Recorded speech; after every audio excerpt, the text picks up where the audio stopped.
So how much longer will the Prime Minister force Canadians to pay the price for his costly credit card budgets? The Honourable Parliament Secretary, the Minister of Finance. Mr. Speaker, Conservatives say they care about affordability, but then they oppose essential supports for families like childcare, dental care, and school food programs. Then they say they care about Canadian jobs, but they only celebrate the losses and are completely silent on the months where we make major gains across the country. They say they care about Canada's fiscal management while completely ignoring $11 billion less of a deficit, the fact that we saved $60 billion on government operations, and we have the strongest fiscal position in the G7 according to the IMF. While Conservatives only seem to want to see Canada fail, we're here to make sure it succeeds. The Honourable Member for Lakeland. These guys are so out of touch and just don't give a rip about what Canadians are actually going through. Last fall, the Prime Minister told young Canadians they'd have to make sacrifices. Well, he sure did mean it, didn't he? Because new numbers show youth unemployment is at 14.3%. Young Canadians now face the toughest job market on record and struggle to afford rent, groceries, and textbooks. No wonder young men and women lose hope. How could they ever get ahead? Young Canadians pay the highest price for liberal debt deficits and costly credit card budgets that mortgage their futures. So over a year in, how much more will the PM force young Canadians to sacrifice and suffer? The Honourable Parliament Secretary, Minister of Housing. Thank you, Mr. Speaker. On this side of the House, we believe now is the time to invest and build our communities. We are creating jobs while building housing and building infrastructure. I wonder if our colleague from Alberta could let us know what projects she would cut from her budget. Is it the investments in rural communities across Alberta to expand fleets, transit services, and plan for the future? Is it the new Japanese Community Centre in Calgary? Is it $3 million to improve treatment services at the Conklin Water Treatment Plant in the regional municipality of Wood Buffalo, Alberta? What would they plan to cut? The Honourable Member for Vaughan Woodbridge. Mr. Speaker, Canada lost 18,000 jobs in April. The unemployment rate's now 6.9%. Youth unemployment jumped to 14.3%.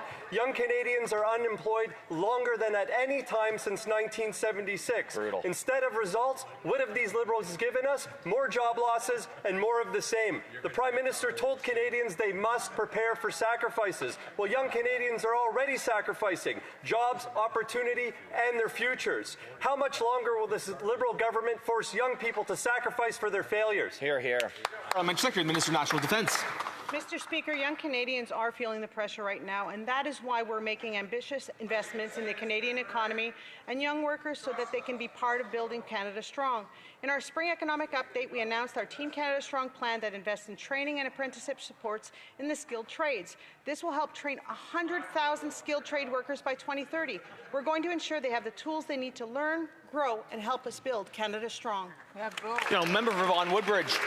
Mr. Speaker, the Liberals speak of their latest programs, but the investors have already given us their verdict. Capital is leaving this country at a record pace. Investment per worker, lowest in the G7. 100,000 skilled tradespeople cannot find a project to work on in a country that needs millions of homes. A country is not built by speeches, MOUs, and press releases. It's built by employers willing to invest here. And guess what, Mr. Speaker? They're choosing to invest elsewhere. When will this Prime Minister fix the conditions that have driven investment, jobs, and opportunity out of this country? Hear, hear. The Honourable Parliament Secretary, the Minister of Industry. Thank you, Mr. Speaker. Before I came to this place, I taught undergraduate students for 15 years, and I know that the number that COVID and now the trade war is doing on them. And what do you do when a number is being done on young people? You build them up, you help them with hard skills and soft skills. And that's why we have the Team Canada Strong plan, 100,000 apprenticeships. And we have this summer 32,000 jobs with Statistics Canada in the census, a project that party would be first to cancel. That is where you build up the skills that get the kinds of careers that our students want and need, and that's why we're there for them. Member for Sudbury East, Manitoulin, Nickel Belt. Mr. Speaker, while this Liberal government claims the economy is growing, young Canadians are being left behind. Youth unemployment has risen to 14.3%. Nearly double the national rate, and young people across Northern Ontario are struggling to find work and build a future. It's more debt, more taxes, more job losses, just more of the same. When will this Liberal government finally deliver the jobs and opportunities young Canadians deserve? The Honourable Secretary of State combating crime. Mr. Speaker, we outlined our second part of our plan in our spring economic update. Our plan is to build Canada strong with over 80,000 to 100,000 new skilled worker jobs. Mr. Speaker, these jobs will go to young people in this country, Mr. Speaker. We recognize that young people need good employment. That is why we're announcing so many different projects throughout this country, and that is why we have a plan to recruit them, to train them, and to hire them, Mr. Speaker. The Honourable Member for Jonquière. Mr. Speaker, yesterday the Prime Minister and his Justice Minister confirmed that they will subject any potential referendum to the anti-democratic Referendum Clarity Act. They want to choose the question. They want to set the threshold for a majority. Let's remind them that democracy means 50% of the votes plus one. That's the rule wherever democracy exists. We also need to remind them that the difference between a democracy and a banana republic is precisely when a government interferes with the democratic choice of its citizens. Will the government respect democracy?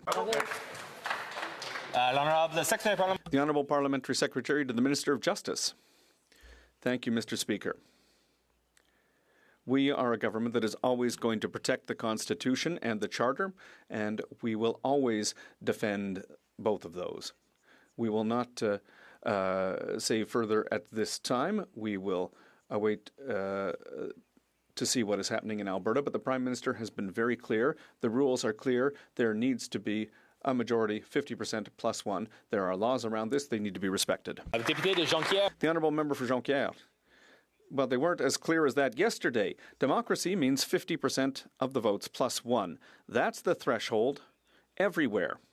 All laws passed here, and for the election of every person to this House, it's the same for everyone. To challenge that is to challenge, in the case of Quebec, the right of a people to its own self-determination. It's an attack on Quebec's Bill 99, which establishes the 50% plus one rule for any referendum.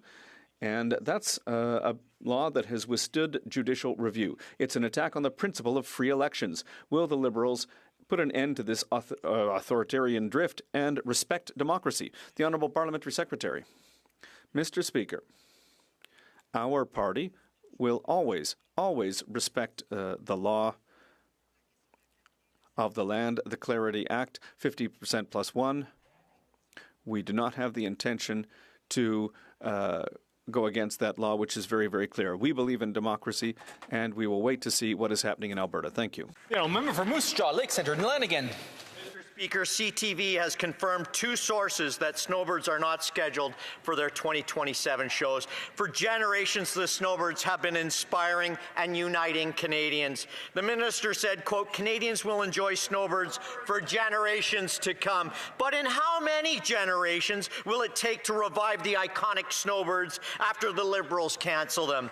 And how many generations will miss out by being inspired and looking to our skies? The Prime Minister and Minister of National Defence. Mr. Speaker, on May 19th, the Minister will be in Moose Jaw to provide updates on the future of the Canadian Forces snowbirds.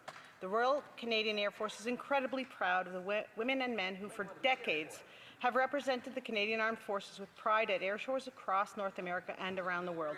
Canadians can rest assured that they will be able to enjoy the iconic snowbird formations for generations to come. And the Moose Jaw, Lake Centre, Lanigan. Well, Mr. Speaker, the question comes up, is that never? We never got an answer. Why not answer now? Why don't you answer right now? Are you keeping the snowbirds flying? Canadians from coast to coast to coast have been inspired by the snowbirds, an incredible symbol of strength and sovereignty. Now, more than ever, we need them. On what date will the iconic snowbirds return to the Canadian skies? Address the questions through the chair. The Honourable Parliamentary Secretary, Minister of National Defence. Mr. Speaker, as I said, the Minister will be in Moose Jaw on May 19th, and the Canadians can rest assured that they will be able to enjoy the iconic snowbird formation for generations to come. They will continue their air demonstrations with the Tudor fleet for as long as it is feasible and is safe. Member for Januascana.